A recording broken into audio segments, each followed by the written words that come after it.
Parce qu'il ne faut absolument pas que le candidat fasse semblant de jouer.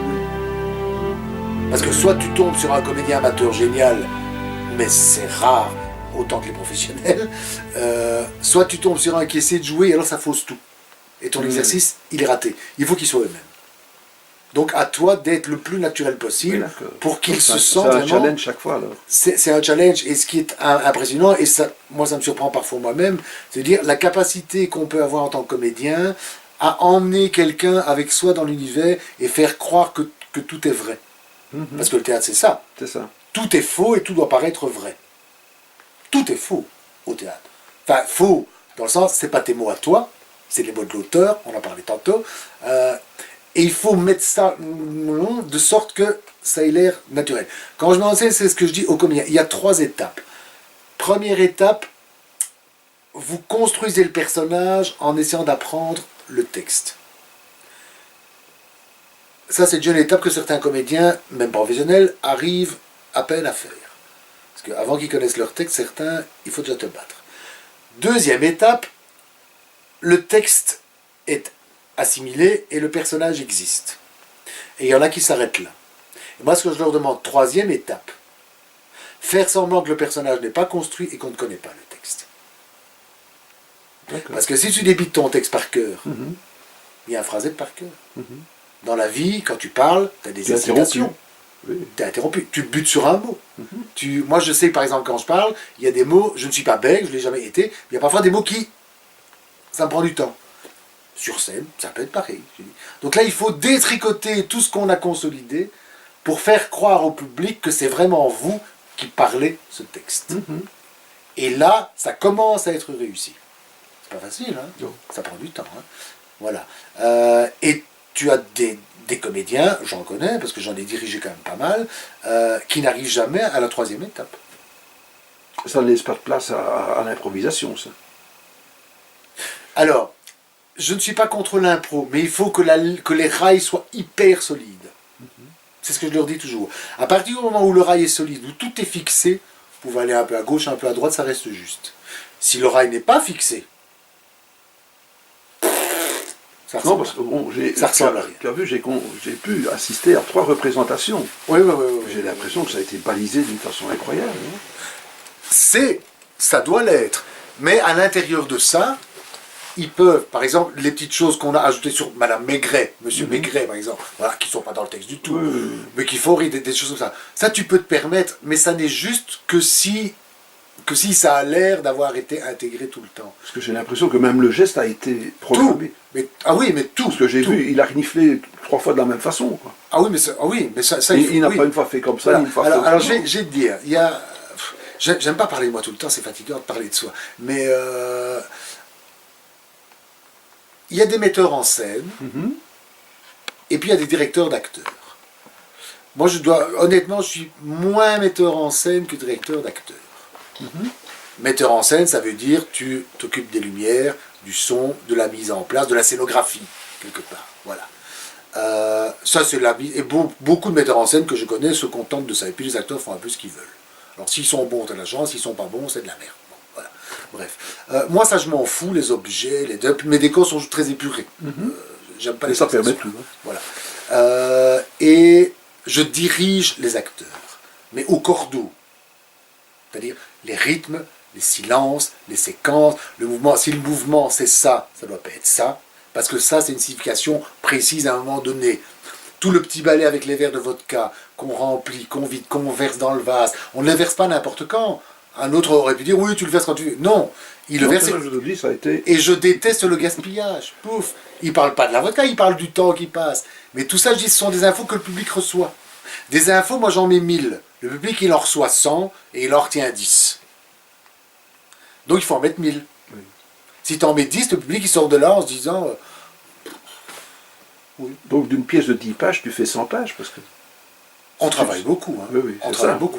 En didascalie, on travaille beaucoup. C'est extraordinaire. Beaucoup. Et moi, j'accorde... Ça doit être curieux à voir ce genre de travail. Et c'est pour ça que je ne veux pas que quelqu'un assiste aux répétitions. On en parlait tantôt. Parce que là, c'est la couture, c'est le tricotage, c'est entre nous. C'est ça. Pour arriver au résultat où ça a l'air facile. Oui. C'est ce que je disais dans, je sais pas si tu as vu la pièce que j'ai écrite qui s'appelle les Feux de l'humour, où c'est une comédienne qui rencontre une jeune fille et elle explique exactement ce que c'est. La façon de tricoter, de nouer. De tout tricoter, et quand le travail ne se voit plus, C'est que c'est bon. ça veut dire que ça peut commencer à être bon. C'est que ça peut. Ouais. Voilà. Voilà. Mais on ne voit plus le travail. Non. Or, c'est un travail. Parce que je te dis, pour C'est- voir chaque fois le même petit c'est peu, un- le ouais. geste qu'il a, donc c'est qu'il y a eu Tout. les balises bien Tout est définies. calibré. Et Oui, ici, oui, et ici, malheureusement, et c'est mon grand regret, c'est que je ne les ai pas vus beaucoup puisque j'ai été accidenté.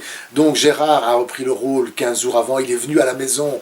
On a eu une séance comme ça, à table, où j'ai oublié de tout préciser. Tout était minuté. Je suis allé voir 2 répétitions générales où j'ai bien, parce qu'évidemment, ils avaient un peu, j'ai bien refixé, etc., etc.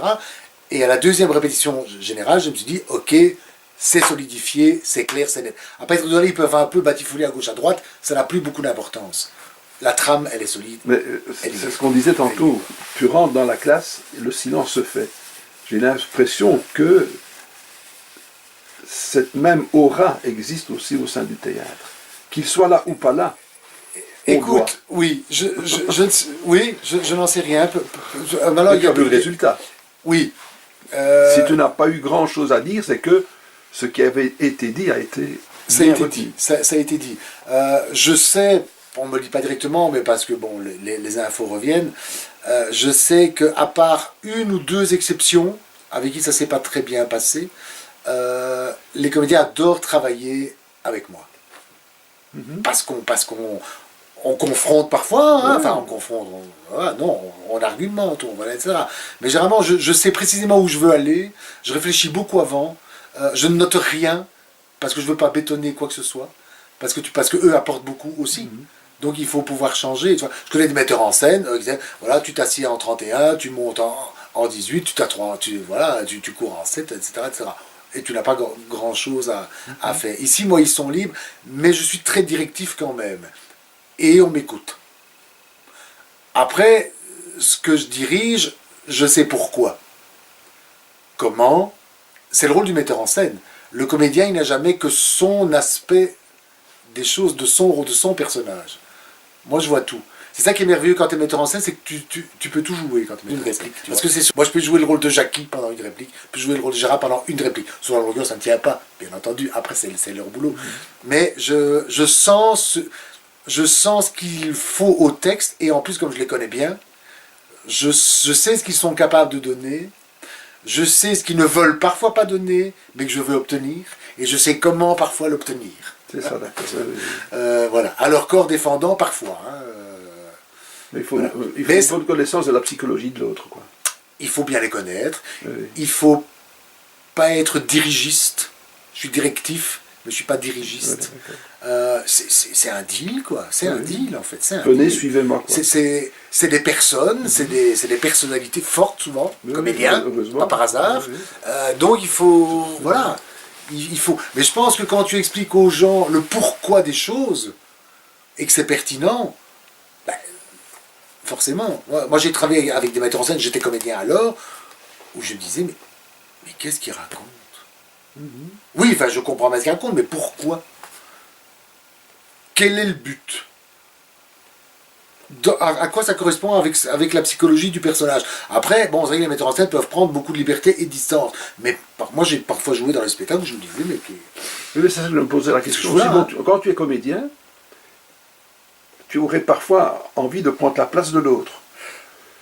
Oui, je le fais jamais. Qui est là pour diriger. Je le fais jamais. Non, ça c'était un truc que je me permets pas, parce que je sais que ça peut être très déstabilisant. Voilà.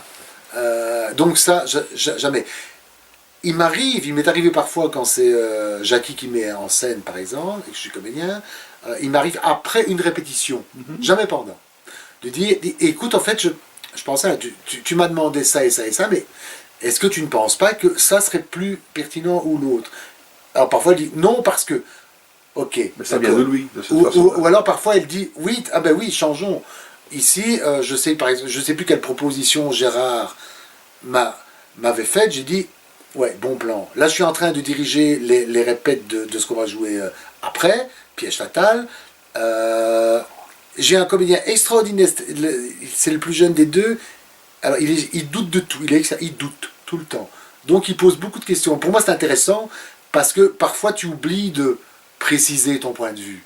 Pour toi c'est tellement évident. En plus c'est une reprise le spectacle. Et je l'ai joué. Donc je pourrais parfois être un peu trop rapide et ne pas expliquer, tu vois. Mais lui il dit, oui mais là pourquoi tu...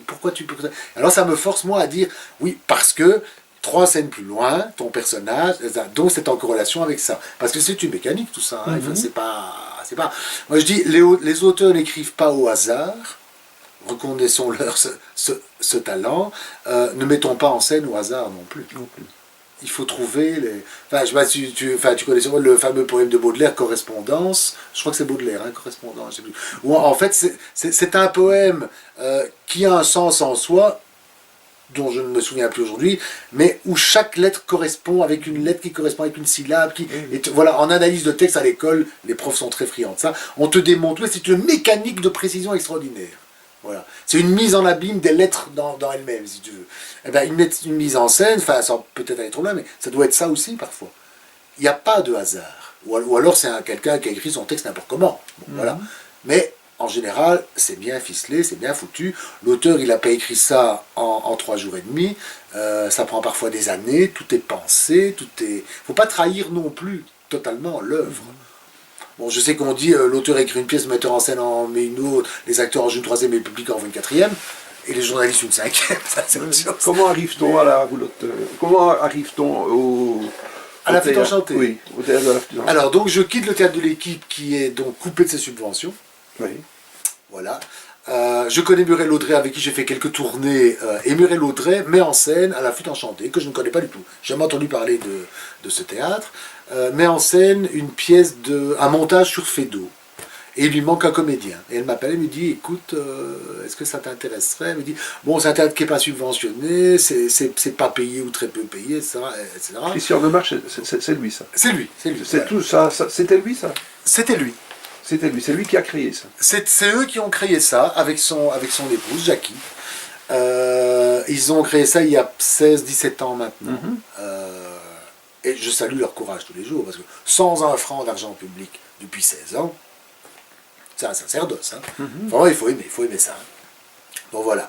Et donc, je découvre ce petit lieu qui m'a amusé, parce que ça me rappelait certains lieux où j'allais avec le théâtre de l'équipe, puisqu'on allait partout, sauf où les autres théâtres n'allaient pas. Donc, on jouait dans des granges, dans des vieilles salles communales désaffectées. Et c'est vrai que la Flûte enchantée, quand tu vas pour la première fois, moi ça me faisait penser un peu à un local de scout. Oui, voilà. C'est un peu disparate. Oui. Même si maintenant ça devient très tendance. Le disparate devient tendance. Voilà.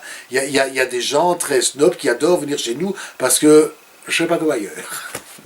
Why not, hein. À la chose de Bundal hier soir, il y avait un truc en plein travaux, avec une toile tendue, voilà, c'est tendance. Oui, c'est ça, voilà, c'est ça. Les coulisses même de nos théâtres que tu as l'occasion de visiter, ça me rappelait les coulisses qu'on avait en tournée au théâtre de l'équipe. Donc je me suis senti tout de suite à la maison, en fait. C'est ça. Et donc je joue dans ce Feydeau, et puis je leur propose, je ne sais plus comment, un spectacle que j'ai envie de mettre en scène, consacré à Courteline. C'est un auteur que j'aime bien. C'est un des auteurs de cette période-là qui a le moins mal vieilli, je trouve. La Biche, je trouve ça... Mais Courteline, ça reste... Voilà, ça reste drôle. Et donc, je mets en scène 4 levées de rideau. Et ça s'appelait Courteligne. Ah, voilà. Le spectacle, voilà. L'affiche, c'était un lit avec 4 oreillers. Dans chaque oreiller, tu avais la tête imprimée des 4 comédiens intervenant sur le spectacle. C'est la première mise en scène que j'ai faite chez eux. Et puis, ils m'en ont demandé une 2e, et puis une 3e, et puis une 4e. Et ça fait maintenant...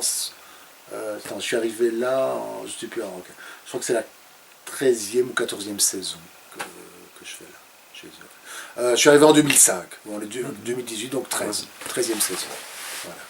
Et c'est vrai que là comme comédien au départ.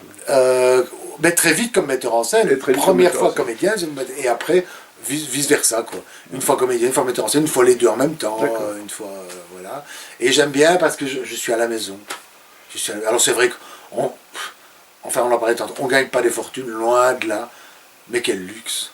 Quel luxe. Tu choisis tes pièces, tu choisis tes comédiens. Dans d'autres théâtres. Un bon public. Bon public, mais et quand tu dis bon public, c'est un vrai public. Voilà.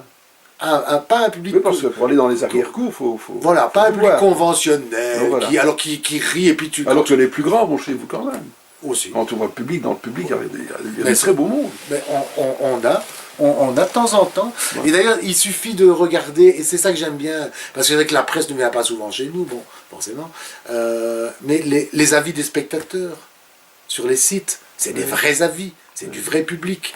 Parce que tu sais, moi qui quand même fréquentais pas mal comme spectateur les grands théâtres, etc., les gens rient, applaudissements, trois rappels. Je l'ai entendu, quoi. Et puis tu entends les commentaires quand les gens sont « Oh, qu'est-ce que c'était bête, hein, je me suis ennuyé, oh, c'était con, je me passe ça. » Parce que dans la vie de ces gens-là, c'est purement anecdotique une soirée de théâtre.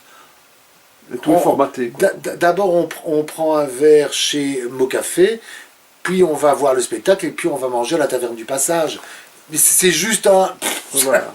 On a l'abonnement. Voilà. Papa et maman avaient l'abonnement, grand-papa et maman avaient l'abonnement, et on va... Bon, voilà. Après, je dénigre pas ce public-là, c'est des gens qui... Bon, voilà. Mais je dirais que ceux qui viennent chez nous, c'est des gens qui forcément... Enfin, pas forcément n'iraient pas dans ces théâtres-là, ou pas, j'en sais rien. On a quand même des gens qui vont partout. Et moi, ce qui m'étonne toujours, c'est qu'avec le peu de moyens, clairement, qu'on a, c'est qu'on arrive à rivaliser en qualité de spectacle avec des grands théâtres. Parce que quand tu lis parfois les commentaires du public qui vient chez nous et qui va dans d'autres théâtres aussi, tu as des spectacles qui se font démonter alors qu'ils ont des moyens énormes. Énormes. Alors, peut-être que moi je disais souvent à Jackie Prézot au début où elle se plaignait parce qu'ils ne savaient pas su. Tu sais, Jackie, moi si j'avais beaucoup de sous comme metteur en scène, j'aurais peut-être moins d'idées. Hein. Non, tout à fait. Parce qu'à un moment donné, il faut trouver quelque chose. La première pièce que Marc, notre ami Marc Esperstel, m'a proposée sur un paquebot, je suis metteur en scène au théâtre du parc, ton paquebot, tu l'as.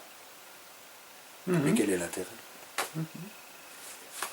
Mais au théâtre du parc, il n'y a pas le fauteuil qui grince, chez vous il grince. Chez nous il grince. Et c'est ça qui fait. Chez nous il grince, voilà.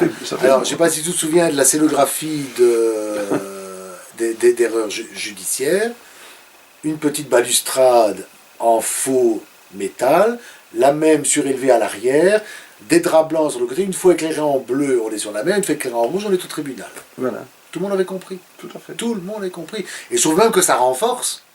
Parce que tu ne te perds pas dans des détails de décor. Que je vais donner un exemple très simple. Je vais un jour je crois que c'était au parc, je pense. Oui, je crois que c'était au parc. Il y a très longtemps. Et ils jouent Boule de Suif, Maupassant. Et la première partie de la pièce, ils sont dans la carlingue qui arrive à l'auberge. Grand plateau, énorme carlingue. Fausse, trop grande pour être vrai, voilà. Et je dis, ça ne matche pas. Des années après, je joue de la même pièce au théâtre de l'équipe, beaucoup moins de moyens, une carlingue de dimension plutôt réaliste, et les 6 personnages sont serrés les uns sur les autres, ce qui renforce, parce qu'ils s'envoient les méchancetés l'un l'autre, c'est des bourgeois qui fuient, enfin, etc., les Prussiens, etc., et tu as des commerçants un peu... Et dans cet univers clos, face publique, ça prend une dimension que les autres qui devaient se crier dessus comme ça pour s'entendre, ça n'avait pas de sens, tu vois. Donc, trop de moyens, parfois, ça nuit. Après, parfois, tu es content de les avoir aussi. Hein. Bon, voilà. C'est vrai que ça ne me dérangerait pas de faire une scénographie où j'ai 500 000 € pour la réaliser. Hein. Ça, je comprends. Why not? Voilà. L'écriture, t'as jamais tenté? Si. Bah oui, mais alors j'ai commencé comme adaptateur parce que c'est plus simple pour moi de partir d'une base. Donc la première adaptation que j'ai faite, c'était pour le théâtre de l'équipe. À l'époque, c'était une adaptation du film de Sacha Guitry, La Poison. Donc ça n'existe pas en pièces. Donc je me suis amusé à l'époque, c'était encore les cassettes VHS. Donc avant, arrière, pour repiquer certains dialogues, tout agencé.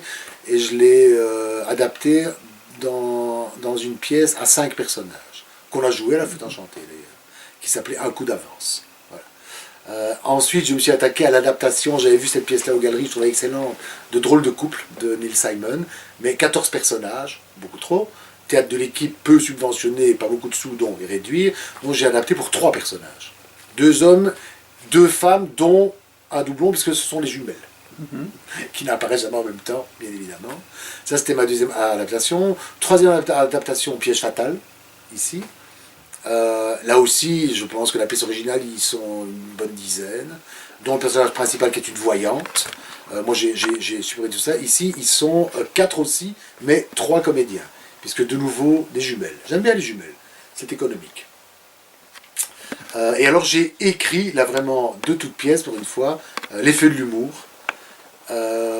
qui est une rencontre entre une jeune fille un peu désœuvrée et perdue, et une ancienne comédienne qui possède son propre théâtre et qui râle. En fait, c'est un peu la vie de Jacqueline Prézot, en partie, est très romancée. Voilà.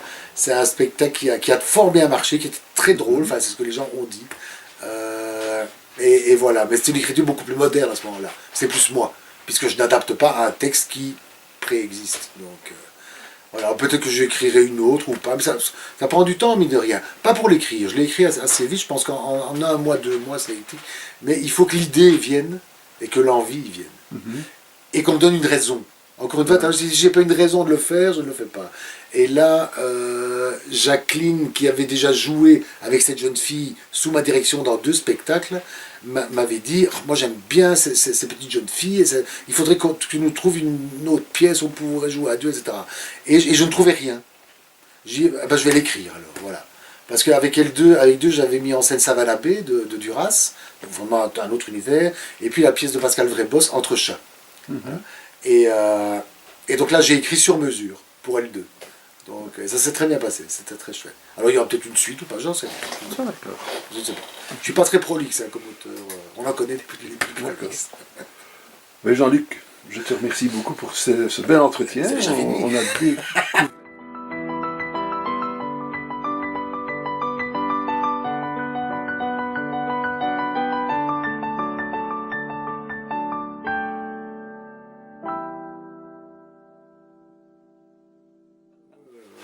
Je te remercie beaucoup. C'est moi qui te remercie, c'était un plaisir. C'était un plaisir.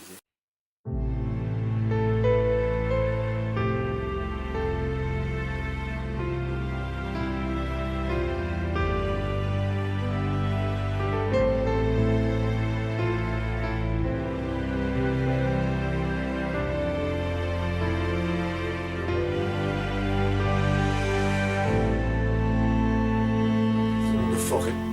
Et Télé Bruxelles, est-ce que ça s'appelait déjà, je ne sais plus quel nom ça portait à l'époque, mais bon, c'était Télé Bruxelles d'aujourd'hui, vient faire un reportage. Et donc ils interviewent des détenus après le spectacle, en leur demandant comment ils ont trouvé, est-ce que c'était pas trop compliqué, etc. Et alors il y a un détenu qui dit cette chose extraordinaire, il dit, moi j'ai beaucoup aimé, parce que pour une fois, on avait l'impression qu'on nous parlait en intelligent. En intelligent. C'est mot pour mot, hein. On nous parlait en intelligent. C'est extraordinaire ça comme phrase. Hein, voilà. Parce que c'est vrai que dans les prisons, ils ont parfois tendance, je te le disais, à envoyer des spectacles un peu faciles, qui n'ont pas l'adhésion du tout. Parce qu'il ne faut pas se leurrer. Bon, c'est vrai que c'est pas forcément le top du top de la classe sociale dirigeante qu'on y trouve, encore qu'il y en a quelques-uns qu'on a croisés. Mais ces gens, si tu leur donnes de la merde, ils savent très bien que c'est de la merde. Hein. Pas les prendre pour des imbéciles, tu vois. Et alors, autre expérience, mais celle-là malheureuse par contre, on décide de monter Ils s'aiment, donc de Palma des Robins, en prison. Donc je sais pas si tu vois la pièce, le couple qui se dispute, c'est très drôle, etc. etc. Et on commence, je m'en souviendrai toujours, la première prison, c'est la prison d'Andenne. Prison moderne, on joue dans la grande salle de gym, etc. etc. Et généralement, on va là depuis plusieurs années, les spectacles qu'on monte, même des trucs de Van Gogh, l'art, des choses comme ça, des trucs un peu pointus, ça marche bien. Ça marche très bien, ils sont assez actifs au niveau culturel là-bas. Et donc je joue avec Muriel Audrey, ils s'aiment. On sent bien pendant l'heure et quart où ça dure que ça ne les intéresse absolument pas. On n'est pas au chahut parce qu'il y a quand même un respect qui s'installe, mais rien à foutre. On salue et après on discute avec eux. Parce que après, soit on fait un petit débat, soit les détenus nous aident à replier le décor, le ranger dans le camion, tout ça est très bien organisé. Et alors on leur dit, mais ça ne vous a pas plu ça? Et alors il y en a un qui nous dit, c'est extraordinaire. Bon, forte population maghrébine aussi, là-bas, dans les détenus. Il y en a un qui nous dit, mais avec vraiment une candeur, il me dit, mais enfin, je ne vais pas le faire avec son accent, parce que ce ne serait pas juste, ça ne lui rendrait pas honneur. Il dit, mais moi je ne comprends pas que ça fasse rire une bonne femme qui parle comme ça à son mec pendant 1 heure. Moi, elle me dit 2 phrases comme ça, elle ramasse une tarte dans sa gueule, elle est couchée. Hein. Donc, d'une part, lui ne comprend pas l'humour de la situation parce que ça n'existe pas. Une femme qui râle comme ça pendant 1 heure et demie, ça n'existe pas. donc ça ne peut pas être drôle. Donc tu te dis, on va monter Palmade, Robin en prison, ça a marché. Non, ça ne leur parle pas.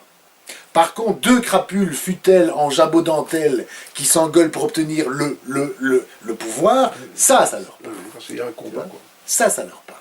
Parce que c'est les trucs de truands. Parce que, soyons sérieux, Fouché Talleyrand, c'est 2 truands.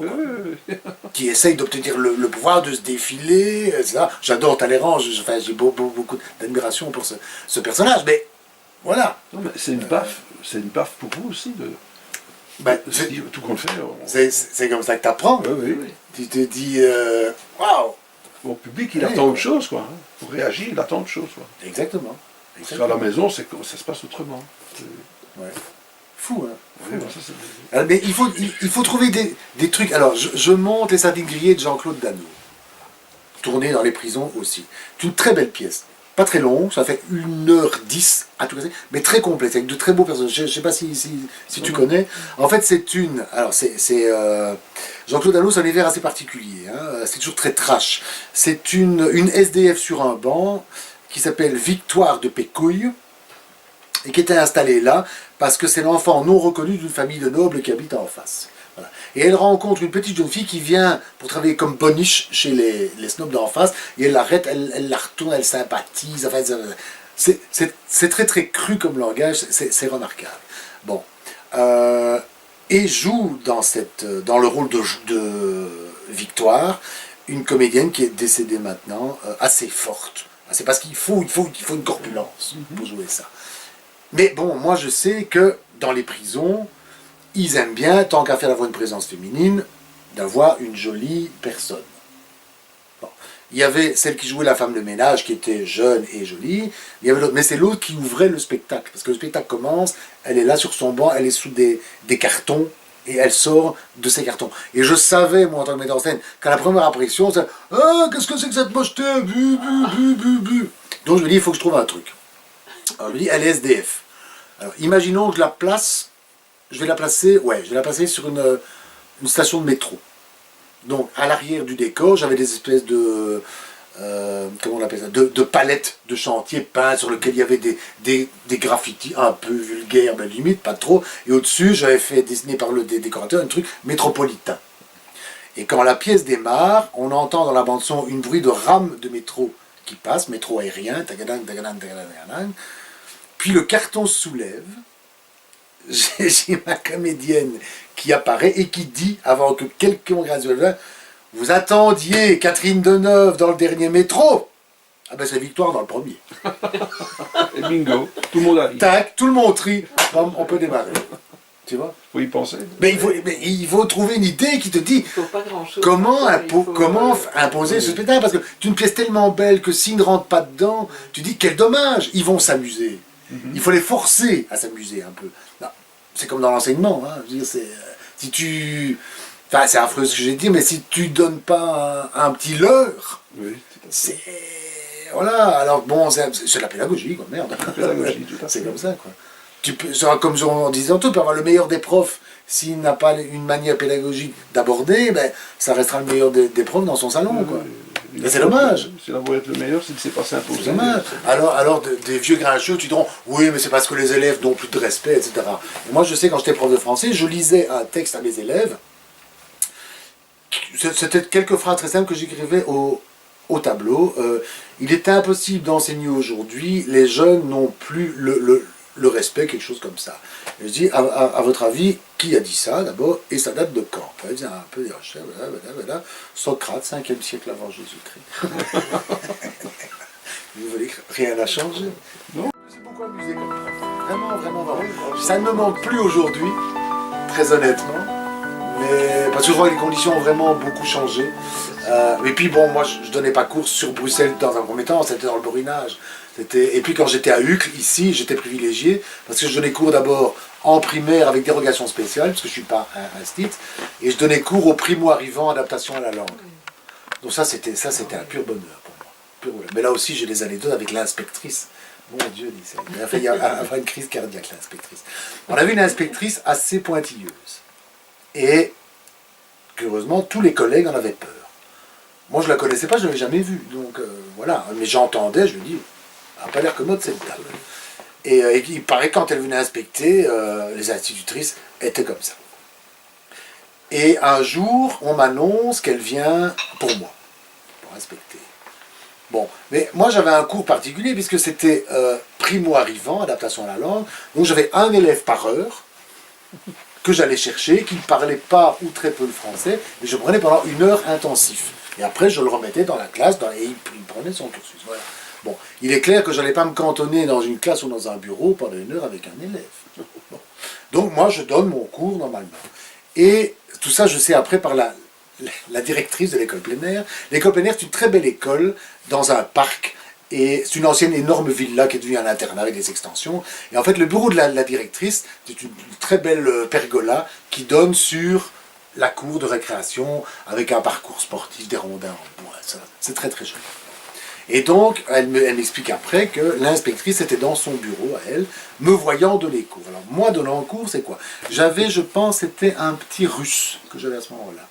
Alors, donner cours, en fait, il y avait des rondins en bois qui font un parcours de saute-mouton, si tu veux.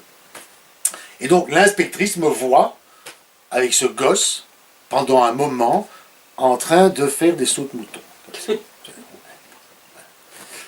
Et puis, après la leçon, elle vient, elle se présente, me dit « Ah, vous étiez là ?» comme ça. Elle me dit « Je peux vous demander ce que vous faisiez là ?»